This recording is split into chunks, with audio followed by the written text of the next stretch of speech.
Because of the following special program, Wonder Woman and the Incredible Hulk will not be presented this evening.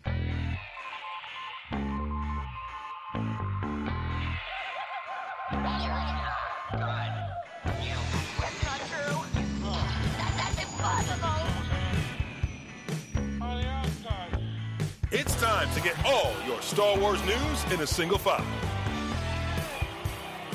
This is Making Tracks. Here are your hosts, Mark Newbold and Dave Tree. That's not true. That's impossible. You're listening to Making Tracks. This is episode 25, and I'm joined, as always, by my co-host Dave, who is now going to do the best intro ever, describing himself in intricate detail. Dave, describe yourself. Tell everybody what you're all about. Well, I would like to take this opportunity to say that rather than do it like you're asking me to do, I'm going to do it in the form of interpretive dance. Oh, wow. So, are you ready? I'm always ready. Oh, right, okay. Oh, I never knew that about you, Dave. Oh, you okay? Oh. I've never seen a pirouette quite like that. There we go. What do you think? Pas de deux. Very good. Yes, I'm very impressed. I've been working on that since the last episode. I can tell. Yeah. A lot of effort goes into that sort of thing. Yeah, quite touched. I've learned things about you, Dave. I never knew. One, that you're so flexible. I never knew I was that flexible either. I'm just kidding. We talked about Mandalorian quite in depth last episode, I think. We did. I think we kind of went a little bit off reservation there to what we were really probably meant to be doing. But or if we're going to be seasonal, we went off-piste. Yeah.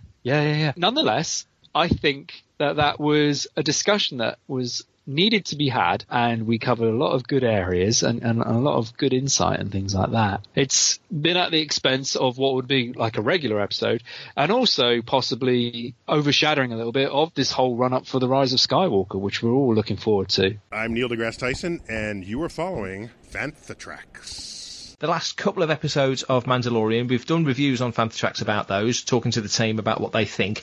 What did you think? Very briefly, episodes 4 and 5, it was Sanctuary and the Gunslinger. What did you think of those episodes? Well, the episode 4... Are you still dancing? I am still dancing. Episode 4... Episode 4 grated me. Yes. Because it was too much of what has been done before. Yes. And you had the whole Akira Kurosawa tribute, but like Filoni had already done that in Clone Wars. And when you had the farmers training with like the staffs and that, it is literally shot for shot from what they'd already done in that Clone Wars episode, which bizarrely we were talking about that very episode in the last podcast, because I was like, we were talking about the regional accents and things that. That's right. And that was the one where they all had like Irish accent. To me, it was like a little. It wasn't that it was terrible. It was kind of like. But there was some things in there that were kind of cool, that it gave you a little bit more background about the Mandalorian himself. And we've been joking, Chloe and I, about ways that have you taken your helmet off? It's like what, when he's sleeping? Is he, when it's like, like literally having a pee? You know, is he drinking? And then it kind of answered that it's like in front of someone else, so he's like taking off the helmet. So it's like, it kind of stopped us continuing that joke whenever they brought that up. There were some really good moments in it. However, the biggest loss for me is you had like a Kubaz in this and no Snoot Flute. That was a wasted opportunity, which if you went on to the 5th episode, you're in Mos Eisley. Where's Garandan with his Snoot Flute? You've got a bit of a thing about this guy, haven't you? Oh, yeah. He could have been in the cantina playing he could.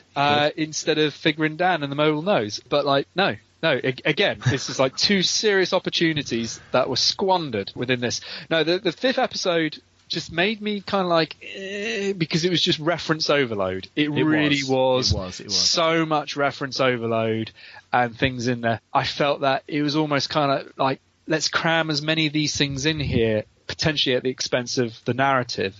Because people are going, oh my God, look, there's EV-99 type droids, or there's a dewback, and you're kind of like squealing over those things and missing what's going on, or paying attention because you kind of, oh, look. However, I never thought I'd see pit droids brought back into the fold, because I feel that there is a general snobbery towards like the prequels, and we've gone over that before.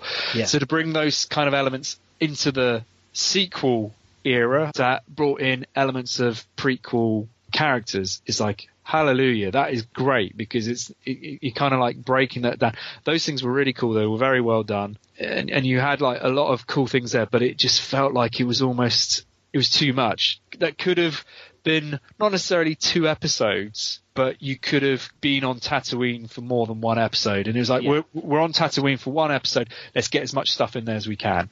Yeah. And that's kind of like sort of how it felt a little tiny bit, but it wasn't terrible. And I did, and don't get me wrong, I enjoy every single episode.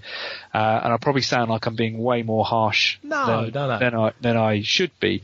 But also, you kind of almost seeing a little bit through these gimmicks.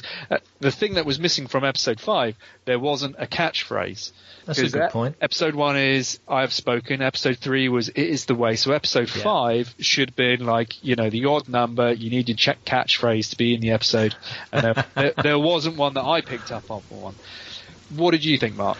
I tend to agree, actually. I think episode 4 was good, but it reminded me it was a little bit too sort of Star Trek-y, when they sort of land on a quiet sort of arable type farmer-led planet. Chloe said exactly the same. Yeah? Yeah, she said it was like Next Generation vibe to it. Yeah, very much so. And it was well shot, and it was brilliantly done. Bryce Dallas Howard directed that episode, and it was all great. The acting was great. All of it was good. And the action at the end was excellent. The ATST raid scene was brilliant. I loved all of that. I loved the standoff, the wide shot of the ATST at the tree line. Yes. In the dark, and then like the barricade. I thought some of those wide shots were very, very nicely done. And very Jurassic Park as well. It kind of felt like a dinosaur standoff, didn't it? But that without the heels. Without the heels. Oh, you got to have the heels. But all of that was good. I enjoyed all of that. But it just felt, and like you say, the Kurosawa influences with the training of the villagers and all that was very on the nose. Yeah. And it was fine. And Mando feeling relaxed, and obviously Baby Yoda feeling happy and comfortable, and he considers leaving him there and all of that. And you say the Kubas at the end getting shot by Cara Dune. Cara Dune was brilliant. I thought she was great. So there's elements of it that I really like. The lady in the village that sort of connected with Mando, that was cool. The fact that she could shoot so well, there's a story to be told there. So I think they'll come back to that. I can see over a couple of seasons him building up a crew. No, I think it's happening before then, because they're all kind of, you've had like a character of sorts almost introduced in every single episode. So you had like the Ugnaught, IG-11, the assassin droid. Yeah. You've now got Cara Dune. Yep. You've got, I didn't catch the mechanic's name from like Mos Eisley, but you can almost see them almost becoming. Yeah, well, that's it. Paul Naylor is like, oh my god, you've absolutely nailed that. It is Ripley with the hairstyle and things like that. The way she was talking though, because she wasn't really interacting with anything, just reminded me of the Ewok movies. Like the old chap. Oh, Noah. Yeah, but where he's like kind of just like effectively just talking to himself. He's like, oh, so I'll go over here. Oh, don't do that. It was kind of like a little bit of that going on. Yeah, I can see this all becoming like a Dirty Dozen crew. Yeah. That he's got to like assemble them all back together. It'll be almost like Avengers Endgame kind of thing that they'll all like pop through and start like doing their particular skill set to save the day. That's right. It'd be cool. I wonder, because they've named some of the planets, but they've not given you any sense of where in the galaxy we are. So, I mean, of course, it's Star Wars. They can be all corners. But my head tells me that they're kind of all in that southeast region of the galaxy, these stories. You're such a nerd on this front. You really are. You really know your planets and where everything is. I love it. I honestly don't know anybody else who goes into the level that you do when it comes to the planets and how far they are from one another and all this sort of thing. Has this not been covered anywhere then?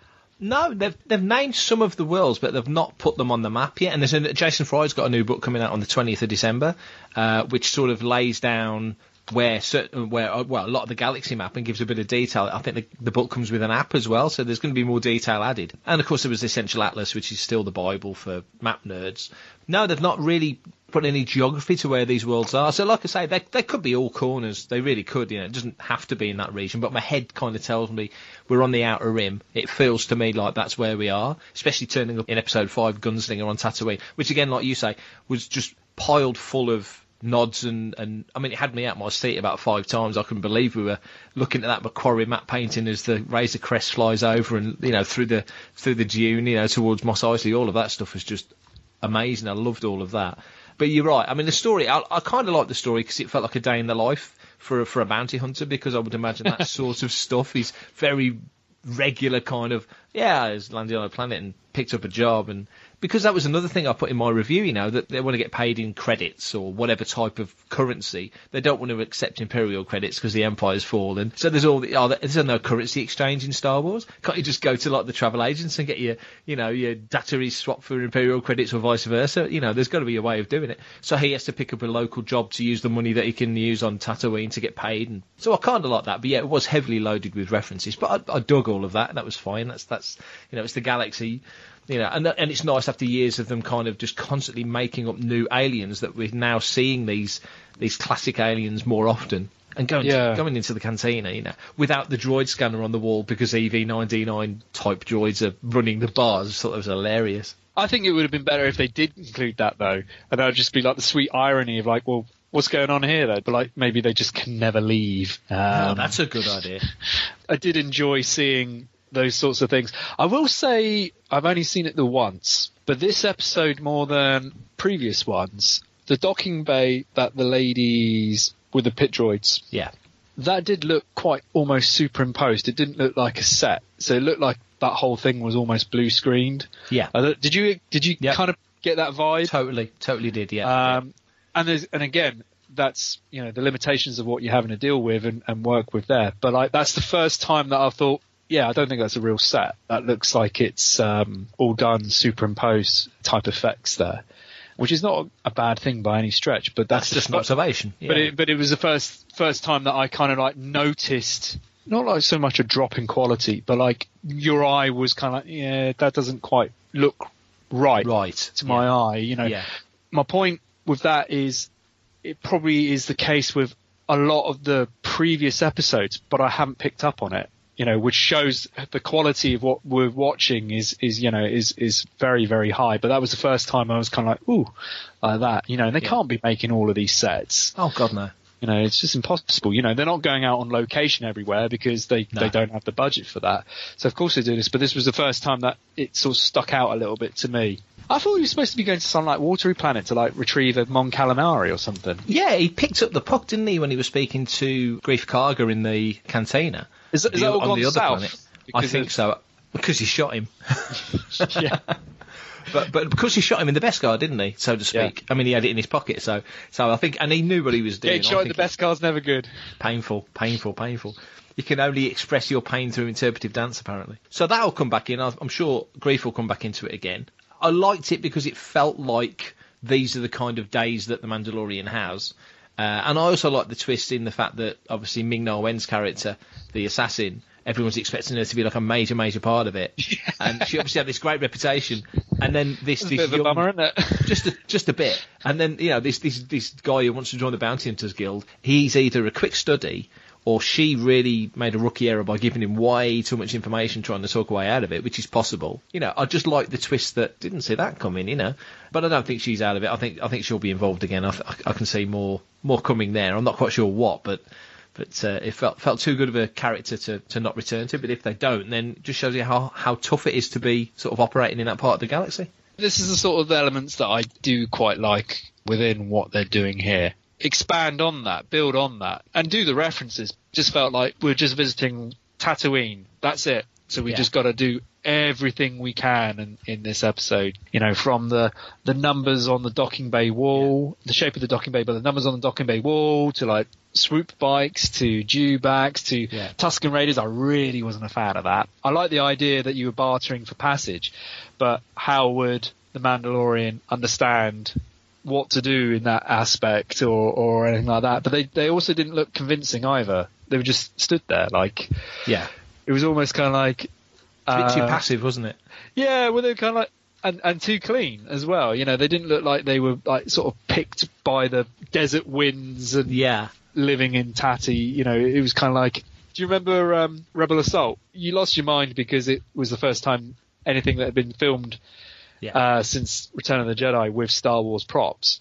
You're like, wow. But like, when you go back and look at it, it's like, yeah, they were just kind of just stood there. They weren't really acting as such. It's like really bad by the sort of standards you're used to now. It just felt like, oh yeah, you want to be the Mandalorian? Okay, right. You know, and it'll come out a couple of weeks down the line that it was Daniel Craig and someone else in it. Do you know what I mean? It'll be like, oh look, yeah, exactly. You know, that, oh, they were the Tusken Raider guys. Yeah, just kind of, Fantatrax. We caught up with Taylor at the NEC, MCM, little side room. This is me and Taylor Gray having a chat about Star Wars Rebels.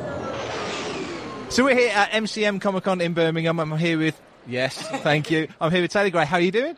I'm doing fantastic. I'm excited to be, I've never been to Birmingham, so this is cool. First time? Yep, first time. I've been up to Manchester, Liverpool, down through London, but never Birmingham. Big question then, what do you make of Birmingham? I'm a big Peaky Blinders fan, but it doesn't look like Peaky Blinders. But it's great, and the people are so lovely and so nice. Yeah. So I can assume there's no knives or blades inside your rim. I wish. Maybe. So it's been, how long has it been now since Rebels finished as an ongoing show?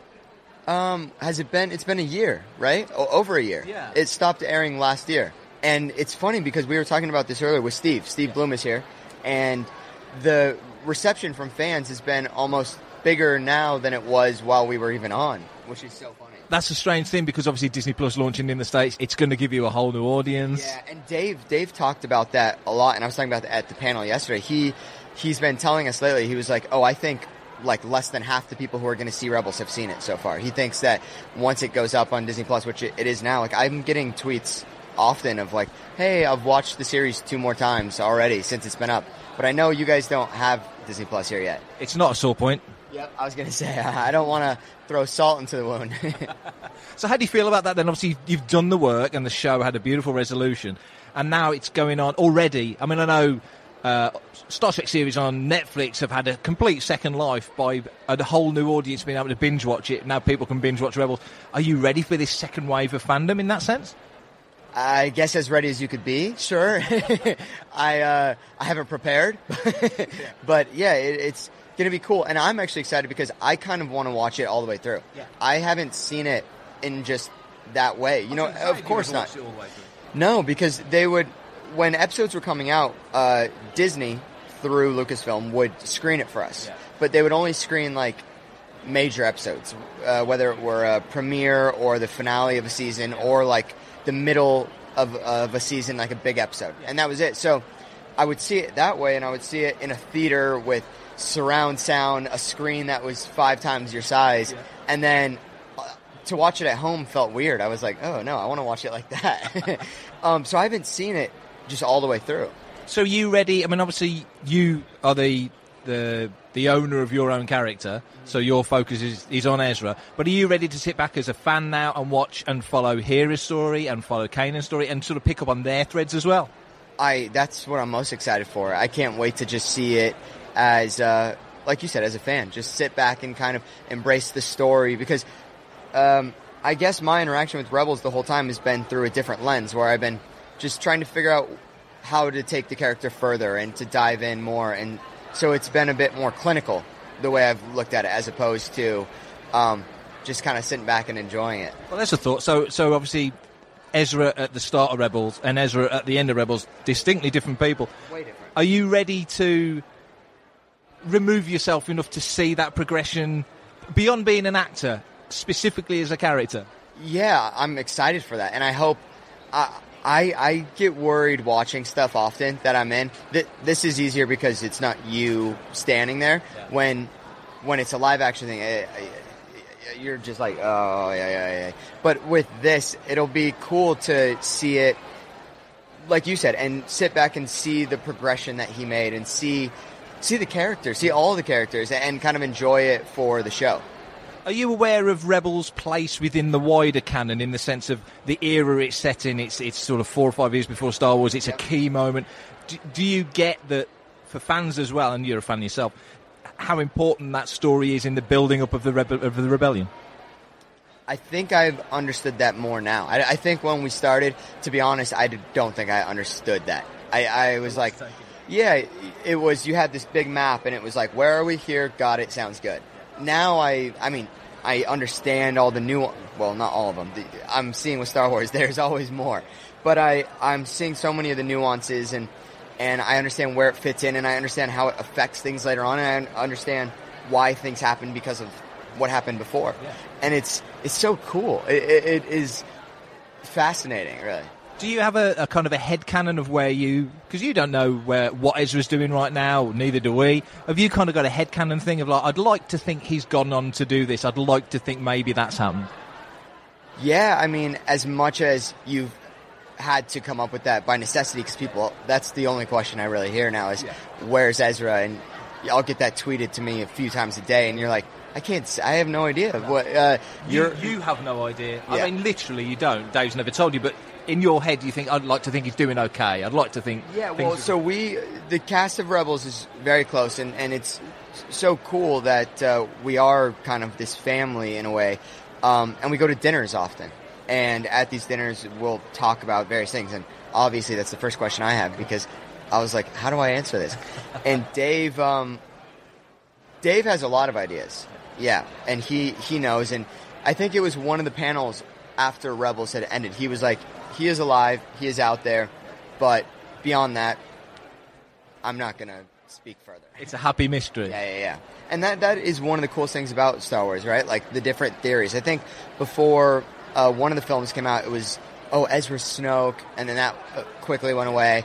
And it's this and that, and it's fun though because that's the idea. We're all just trying to figure out what it is. It's storytelling at its best. And I suppose because there isn't a tied up bow on the resolution of it, that character, your character, is going to be part of all these questions until 10 years, 15 years in the future. Mate, you don't know if somebody actually comes along and makes a resolution to it. Yeah, and that's the fun, right? Like, because it allows all of us to project whatever we want onto it because it's not tied off and he didn't die.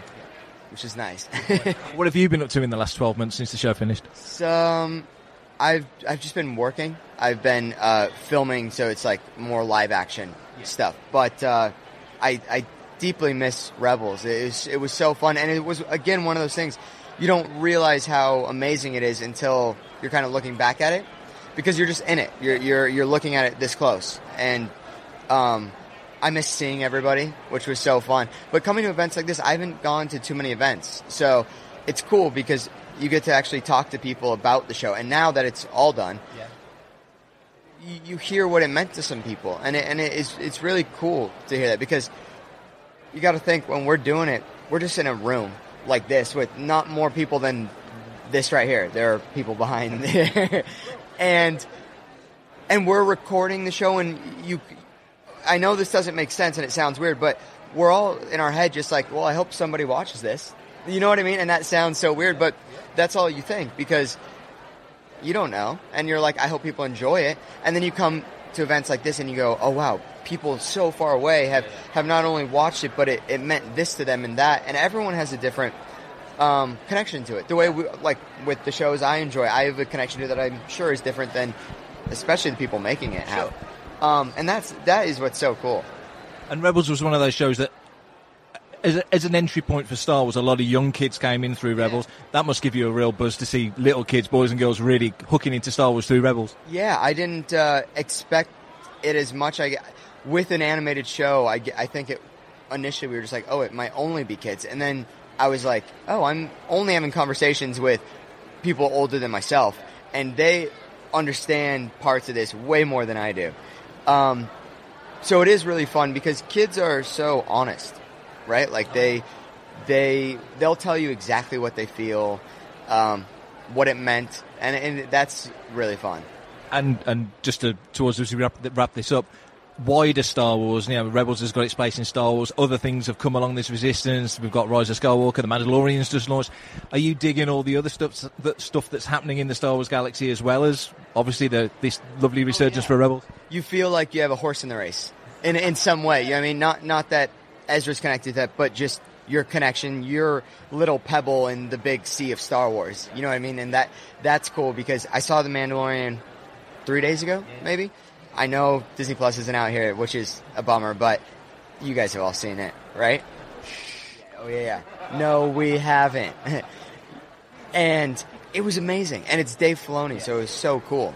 Yeah. Brilliant. Well, thanks for your time. We really appreciate it. All the best. Thank you. So that was me and Taylor. Some of the Fantha Tracks team were there as well, filming and taking pictures and snapping away. What a wonderfully delightful person he is. He was really cool. He loves coming to the UK and he likes getting out and about and touring and seeing a bit of the country. He's got friends here as well. You can just tell how passionate he is about Rebels, just chatting to him briefly as we did then. Yeah, well, I mean, the way that Rebels wound up, the book's not closed. You know, who knows who, what, where again. It was quite interesting watching the Star Wars show. There was an interview with Dave Filoni about The Mandalorian, and he said there's all these characters out there that he wants to like get back in, and I saw that as not necessarily Star Wars, as in his creations. In the same way, he managed to get like Hondo and Akka back into Rebels, Ahsoka back into Rebels. Spoilers. If you haven't gone beyond season 1. And then bring in some of that kind of like fan favorites like Thrawn and stuff like that. By that same token, he's then created all this whole crop of new people like Hera and Ezra and stuff like that. So there's like scope, because the way that ended up with Rebels, there is scope for them there. That's not to say that Taylor Gray will be physically Ezra if it's The Mandalorian or another cartoon series, or, you know, or a live action thing or what. But yeah, I don't think you've seen the end of Ezra Bridger.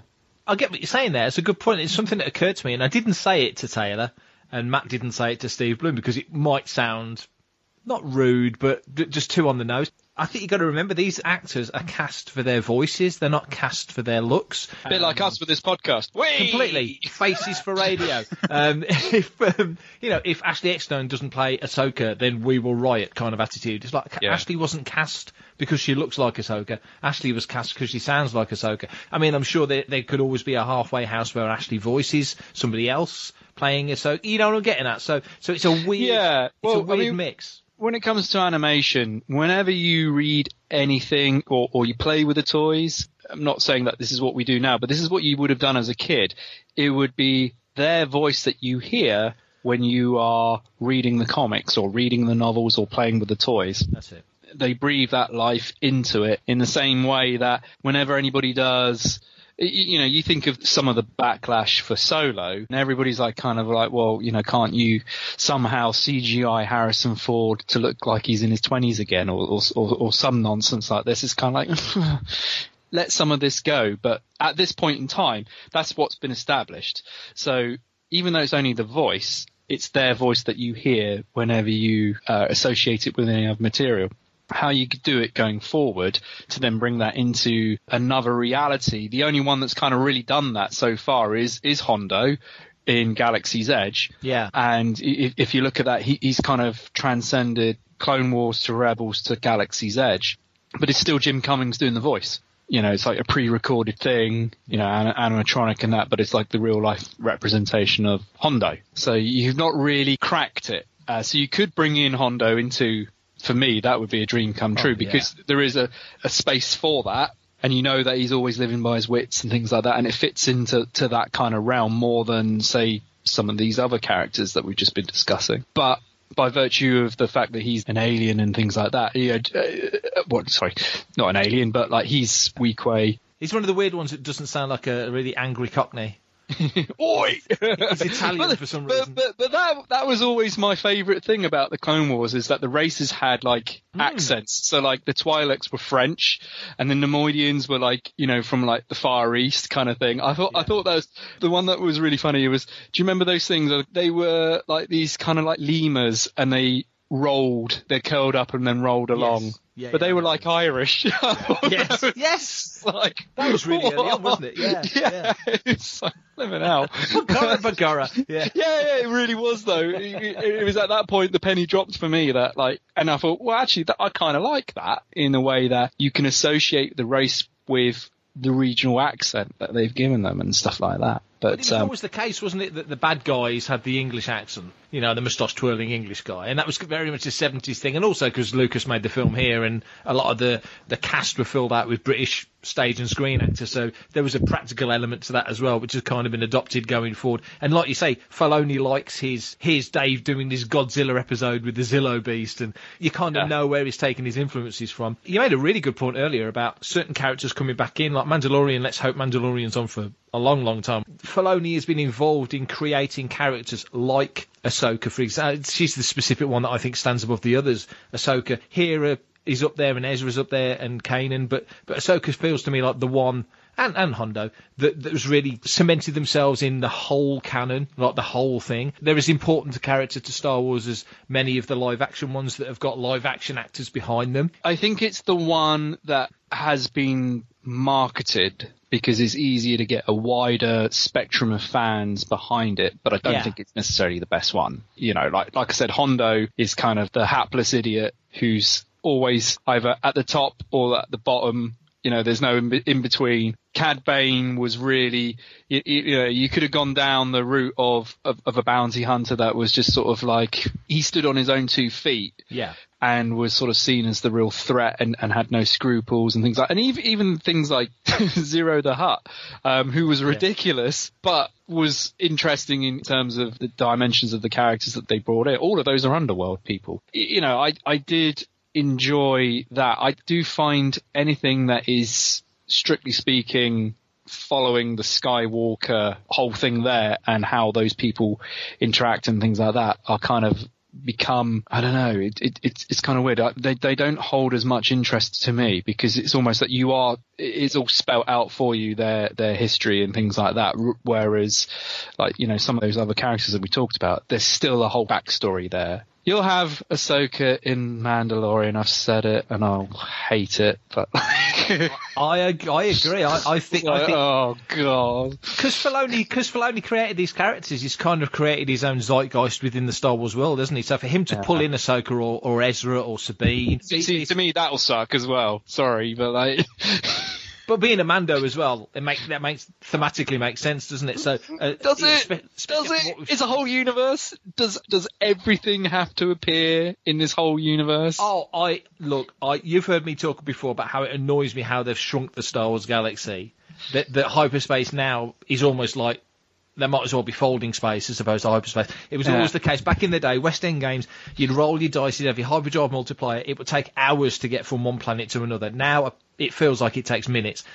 And that, you know, and the example that was given, and I forget who made it, was the scene in Star Wars where they leave Tatooine, and it's quite clearly one continuous scene, and then they arrive at Alderaan, and Tatooine's at the bottom of the map, and Alderaan's at the top, and they've travelled the galaxy. It's clearly not the case. Clearly not the case. And also because they didn't have a galaxy map when they made Star Wars, so it's a ridiculous comparison to make. But I feel like they've adopted that as the reason that you can hop from one side of the galaxy to the other in minutes, which is just ridiculous. Personal gripe.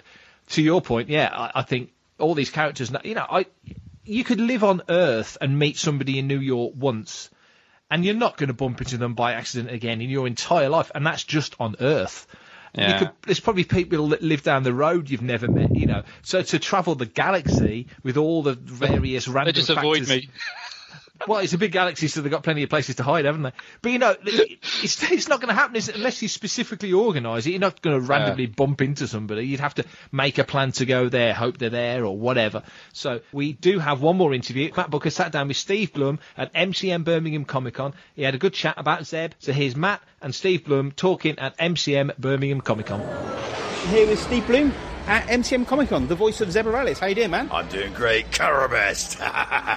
So, how you found the MCM show in Birmingham? It's great. It's really great. The last time I was in Birmingham, I was here for a Transformers convention, and I got the call that I had just booked Rebels at that time. Oh, that long ago? I went out to a private studio and recorded the short while I was here. That was my last experience at Birmingham, so to come back here is an amazing full circle. Awesome. Now that the show's been out for a while and people have had a chance to digest it. Your record of work you have done in voice acting is quite obscenely crazy, isn't it? It's the only thing I know how to do. So. Silly voices. Fortunately, it's worked out, yeah. Yeah. Every kid does silly voices. You made it a job. Yeah, I spit and fart into a microphone and I get paid for it. It's fantastic. It's not that easy, people. It's not that easy. So how's the fan response been to Zeb's fan response? Is it just growing now? It's been shockingly good. I didn't know how people would receive Zeb. Yeah. And initially, because he was just the muscle, I didn't know if there was going to be enough character development. I didn't understand what they had in mind for him until we got through the series. Yeah. And I think just the storytelling alone has really captivated the audience. It's amazing. The evolution that these characters were able to go through in the context of the show, and people have related on a very deep level. But a lot of kids' TV shows and a lot of animated shows like that, or even live action or anything, it's normally the progression of one character. Yeah. But in Rebels, it was all of you. It was the you whole all family. got. I mean, it started off being a lot of Kanan and Ezra and stuff, but then as you went along, you all got your own story arcs and progressions. Everybody got their own moment. Yeah, and how we interacted with one another too. So it was we grew as a family, and personally we grew as a family too. I mean, Ezra really is very much like Taylor is to me in real life. He's my little brother now. Yeah. We still stay in touch with one another. We have dinner together whenever we can.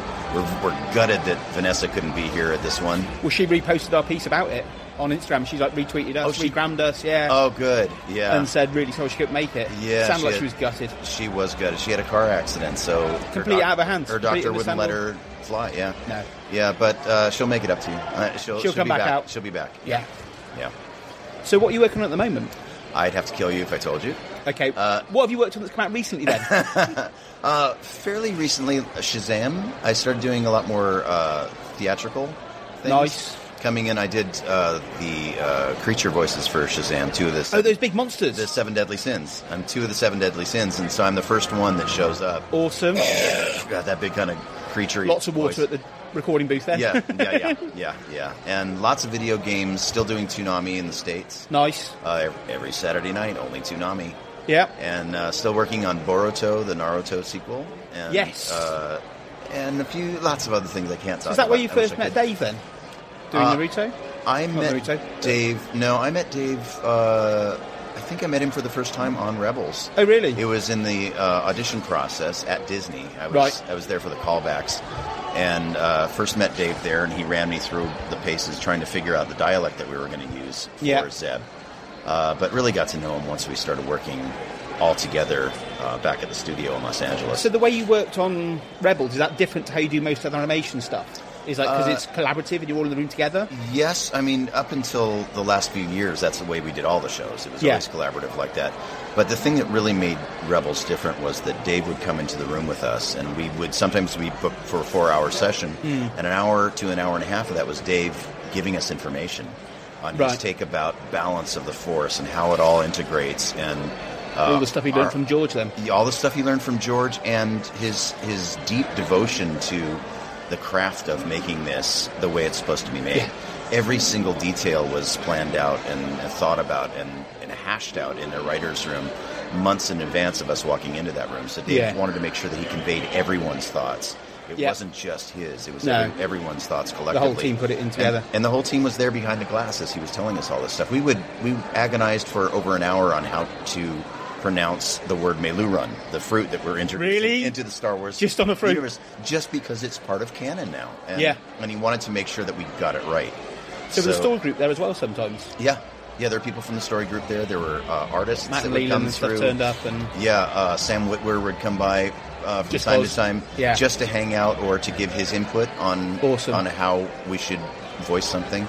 It was an amazingly collaborative effort, and I've never felt that much a part of a show in that process of it. Dave invited us up to Lucasfilm, walked us around and introduced us to everybody who worked on the show behind the scenes. It's very different now. You never get to do that. No. Yeah, we got to stay at Skywalker Ranch. I mean, a bit of a mecca, isn't it? Oh my God! Yeah, all of our fanboy and fangirl dreams were coming true there. We would scream outward and inward, walking through those halls. It's just been an amazing. So now the show is on Disney Plus. You're looking forward to more fans learning about the whole gang. Yeah, I really am, because I feel like a lot of people weren't able to see it in its other forms.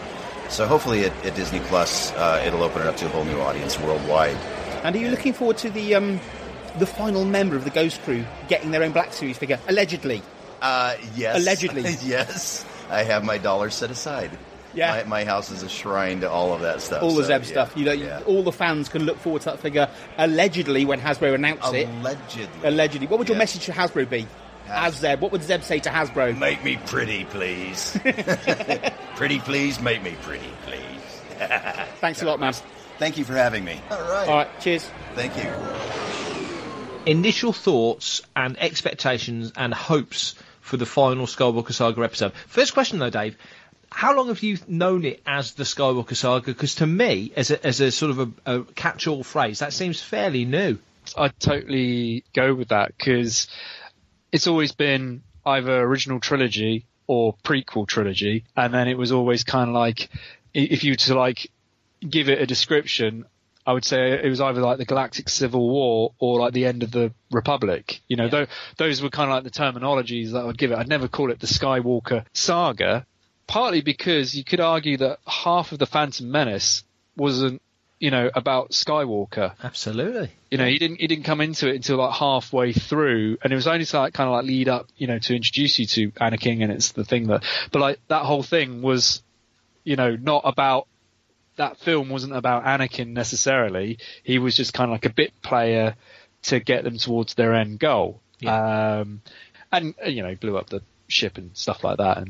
But like, it wasn't, so I don't see that as really a Skywalker story, in the same way that Attack of the Clones and Revenge of the Sith are. True. It's more about a little bit of setting the scene, but it's more about Obi-Wan and Padme's story for the prequels more than an Anakin thing. So I don't ever kind of like sort of see it. And you could say that The Force Awakens is nothing to do with the Skywalkers either, because Leia's very minimal, and Luke is non-existent. Yeah, that's a good point. So I don't buy that as a kind of catch-all, and so. Yeah, and if it's the rise of, in whatever that pun is and how it relates to the film, it's not really the end, is it? If it's kind of, that's in the title. So, that's a good point. Yeah. But yeah, it's one that they are marketing. So, so what are your hopes for the film? What are your expectations? Are you looking forward to it? Are you expecting it to feel like an ending? No. I think it'd just be like a closing of a chapter. I'm part of me is quite wary about this installment, and I kind of mentioned it on the previous episode, in the sense of that compared to all previous output in the Disney era, this is the one that's had the kind of least kind of muscle behind it. Now I'm sure there's a lot of stats to tell me otherwise, but and everybody correcting me and that, but like, I am kind of in that industry from the toy retail perspective, and toy retail really drives a lot of this stuff. And you're not just talking about Hasbro, you're not just talking about Lego, you're talking about, all these other licenses as well, like Funko. Funko rinse everything to death. And they've got certainly stuff out there, but nowhere near to the output that they would normally do. You've got Tops as well. And there have been things, but like other licenses like giftware from like Pyramid International, and other companies that like create all this stuff. You're just not seeing it to the same degree that you've seen before. Now, you could sort of like hypothesize why that is. But from my side of things, you become a little bit more sort of curious about it because you don't know as much about it. And I mean, has the Visual Dictionary out yet? No, I think it's out on the 20th. Now, that 100% was out before The Last Jedi, wasn't it? Yeah, it was. And also I think the making of, or rather the art of, Rise of Skywalker, I mean, that's now been put back to the 31st of March, so same day as Disney Plus arriving. So, why are these things being held back? Is it an actual deliberate tactic to kind of like get people on board so things aren't spoiled? Are they doing a baby Yoda on you in the sense of that they've got some great things up their sleeve, but they're working to the best of their ability to keep these things under wrap? Are they deliberately putting misinformation out there about plot points and things like that? Because, they have kept The Mandalorian pretty much under wraps. Yeah, they've done well with The Mandalorian, to be fair, to keep Baby Yoda a secret all this time. So is there potentially a chance that could be the same thing here at play? They've got a whole kind of thing going on to kind of like divert your attention, and whilst they get on with work or do things elsewhere. You do know that with previous trailers, stuff hasn't ended up being in the film, particularly like Rogue One. There are a lot of elements that were never in the actual main film. So the trailer's been late because they want to avoid that. Within the realms of what I do, you normally kind of get things hinted at, or you can, use judgment. You're exposed to like stuff, but I'm just not really seeing that. And even things like the covers for magazines, they're very generic. It's just like lightsaber fights on the Death Star, ruined Death Star or whatever. They're not really kind of like showing anything new, or there's not much in the way of photography from the set being shown as in the way that you did at Celebration. Still very minimal stills that are being released. Yeah. So that could be a very good thing, or it could be a very bad thing. I myself, I don't have high expectations, if I'm honest. And part of that is not so much because of The Last Jedi, but because of the crap that's happened since then with how everybody's reacted to it. I myself wasn't like a huge fan of it, but not to the degree that I've seen people carrying on both sides of the fence since then. It's appalling. And that is, if anything, has tainted my feelings towards it.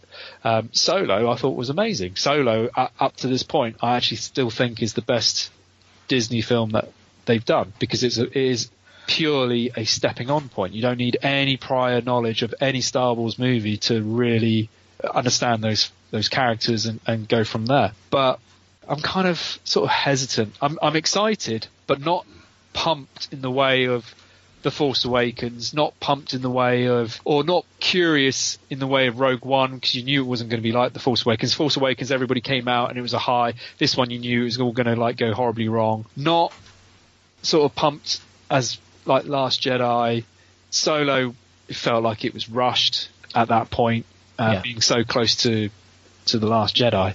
But again, we all were like getting excited for it and that. So it's a bit of a limbo. And then you've got the diversion of The Mandalorian, which is going great guns, and you love, is that to get you hyped for Star Wars, distract you from Rise of Skywalker. I don't know. I'm rambling again, like for 20 minutes, but like, what about yourself? I'm excited for it. I mean, I like the look of what I've seen, and my gut tells me it's going to be it's going to be primarily a visual spectacle. And I've heard things about the plot and story that, if come true, some fans will absolutely love it and some fans will revolt and absolutely hate it and think that it not dumbs down but sort of takes certain elements away from certain characters without saying too much. If that's the way it plays out. Personally, if it plays out the way I've heard, then I'm cool with it, because it kind of makes sense. There's that cyclical nature of Star Wars that sort of comes into play. But it feels at the moment, like you say, that the focus is on Mandalorian, and people are, even here in the UK, who of course shouldn't be seeing The Mandalorian, but somehow are. I don't know how that's happening. But, that seems to be the buzz. And, of course, right now, as we speak, they're out on a press tour, and there's some questionable reactions and different reactions to things that are being said on the press tour, and things are being taken in and out of context by people, as always happens. So it seems like a bit of a, not a mess, that's not the right word, but it just seems a very up and down sort of lead into the film. And I'm really hoping that, the soundtrack's out there. I don't know if you've heard it yet, but the soundtrack's out there, and that sounds phenomenal. I haven't. But no context, so you can't kind of tie it to anything, if that makes sense, because you don't know what it fits in with. But it's a beautiful soundtrack. So there's all the constituent parts are there, but I'm just hoping that it all comes together as neatly as as it should, or as we'd like it to, because they've very much marketed it as an end. It's a weird one in the sense that it feels like a stepping off point for people if they want to step off, in the same way relaunching all the Marvel issues from issue 1 early next year. As much as they want to make that a big marketable, hey, it's another number 1, it's also a stepping off point. And that's a very good thing there that I think is worthy for a quick discussion. What is your feeling to that with Marvel? Because that to me, that is actually a really big deal. And it's kind of, why the reset? Because surely this whole hoo-ha of, everything we do now is now canon from this point. And it's kind of like, have you almost just like expanded universe to your own thing here by like starting again? That's a good point. Because does that mean that the stuff that you did with Forces of Destiny no longer applies, with Rebels no longer applies? That, to me, I find that really weird. Why would you do that? I think their logic is primarily it's a marketing thing, because they want that million, first comic since, whatever it was, since 1992 to sell 1 million copies sort of thing, as they did with Star Wars issue 1. And they want to try and duplicate that and replicate that in the post Rise of Skywalker era, because you'll just have the Clone Wars come back by then for its final season. You've had the last Skywalker saga movie. They want to keep that all bubbling along. Okay, silly example, but Journey into Mystery was the comic that Thor first appeared in, and then over time Journey into Mystery became Thor, and they carried on the numbering as I understand, and then they kept rebooting it, and at some point they went back to the old numbering like they did with Amazing Spider-Man, and all of a sudden you're at Journey into Mystery issue 1000 or whatever it was, and they suddenly honoured the fact that this comic's been around. That's not 1,000 weeks, that's 1,000 months, and they took on board the fact that this has got longevity. For me, I think there'd be way more value in Marvel have not launching with issue 1 but launching with issue 108, as they did as a gimmick thing earlier in the year, with that issue with Valance in it. But they're never going to do that because they want an issue 1. So for me, if they're going to stop Star Wars and go into the, Destination Hoth storyline, far more value in me in launching Empire Strikes Back issue 1. Marvel Weekly became Empire Weekly and they carried on the numbering. But if you wanted, that was a marketing decision from Marvel UK back in the day. I don't get the logic of giving people, because it's as much a jumping off point as a stepping on point. Yeah. Star Wars issue 1, and I don't think they quite grasp that for some people, they're not looking for an excuse to leave. That's not fair. But some people will take it. They'll go, oh well, I'm not starting from issue 1 again. I've just got to issue 75. And to your point about the continuity in the canon, I don't think there's as much. It's almost a dirty word, canon, these days, and it shouldn't be. In all the franchises, canon should be the most important word to Star Wars. It was the least important word to Star Trek for a lot of time, because you only ever took in the films and the movies, because the books were never part of the canon. And now you'll listen to people like Alex Kurtzman talking about Star Trek, and the word canon is mentioned every other sentence. Oh, we want to respect the canon, we want to honour what came before, and they're very, very front and centre about wanting to stick to that, because it's been a big stick that they've been beat with, especially with Discovery, and now with Star Wars. Oh, haven't they just? It really has, yeah. But now you've got Star Wars, which has always had this, loosely cohesive canon, but at least everybody tried, and you had people trying to make it fit, and then they did away with that. And there was a really interesting tweet from Pablo Hidalgo, who basically said, I'm paraphrasing, but he basically said, the whole reason we've got a third trilogy, it was something to add value to Lucasfilm so it could be sold to Disney, which I thought was a very, very true point of view. It's like, well, George was going to make episode 7 and then sell to Disney, and Disney would have carried it on from there on, and Disney got so interested they bought it before episode 7 and did their own episode 7. And my logic in my head has always been, well, the reason to get rid of the EU wasn't purely from a story point of view, which is of course what they say. It was Disney would bought Star Wars and go, so we've got all these books that were written over the last 30 years, and they're all part of the story. Yeah, but what if we want to do away with them and sell bucket loads of brand new stories and books and comics set during that time period? Why don't we just get rid of that? Because, that's a marketing opportunity. We can sell books and comics in there and make lots of money. Why would we want to try and sell books that have been around for 30 years?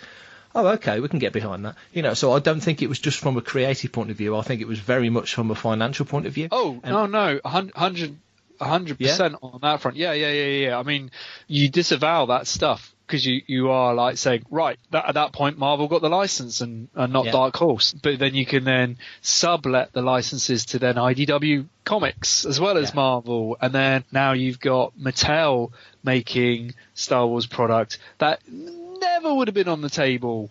Never with Hasbro, you know, their last sort of dying breath, but now you got like Hasbro, Lego, Funko, Mattel, Disney themselves, Jakks Pacific, you know, you got like all of these toy companies that have now got a toy license. It's all about, irrespective about what anybody tells you, all of this stuff is not about the fans, it's about the shareholders. Yeah. There is an amazing book out there called Toy Wars, and it's all about Hasbro from the 80s and through the 90s, and its ups and downs that it had, effectively, where it was pitted against Wall Street and also against its rivals amid the changeover of CEOs from Stephen Hassenfeld, who died prematurely, to his brother Alan Hassenfeld taking over.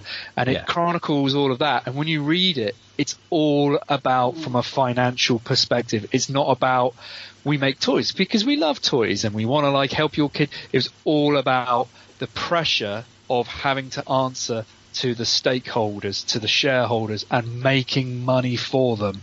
And it really comes across in this book because it gives you kind of like this whole, not like seedier side, but like this whole side of things that you can apply to everything that, like, you know, try as hard as you might. If it's not making money or financial sense, it ain't going to float. And in this case, it is literally that. It's like, yeah, you've got all like this source material, but why do you want that when you can sell the rights of writing all of that again for someone and then making money off that new product and things like that? Within the realms of this comic, do you think that there is possibility of another reset, and they do turn around with other forms of lore, be it video games, be it novels, be it TV shows? Do you think that there could possibly be a reset there and saying that those things don't count anymore?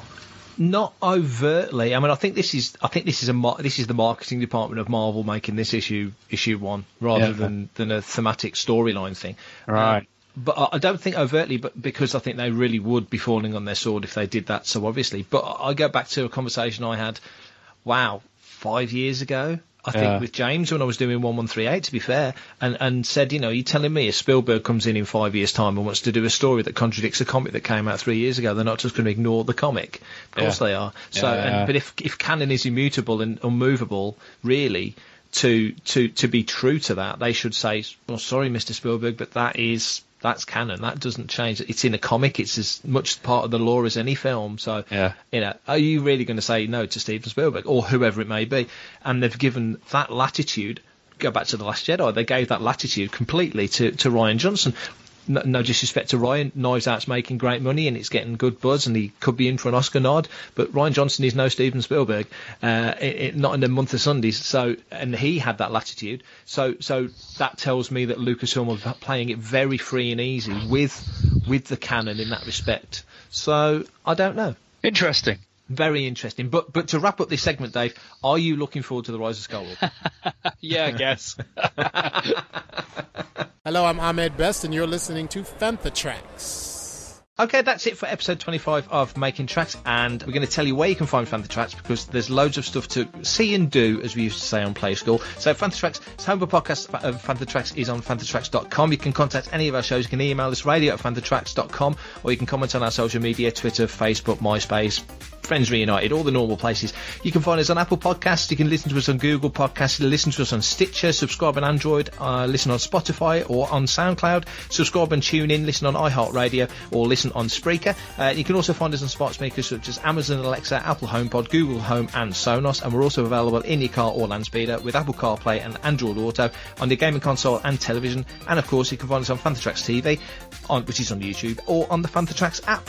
Subscribe to Fantha Tracks for all your latest Star Wars news. Dave, that's it. Any final message to your millions of fans as we roll out of 2019?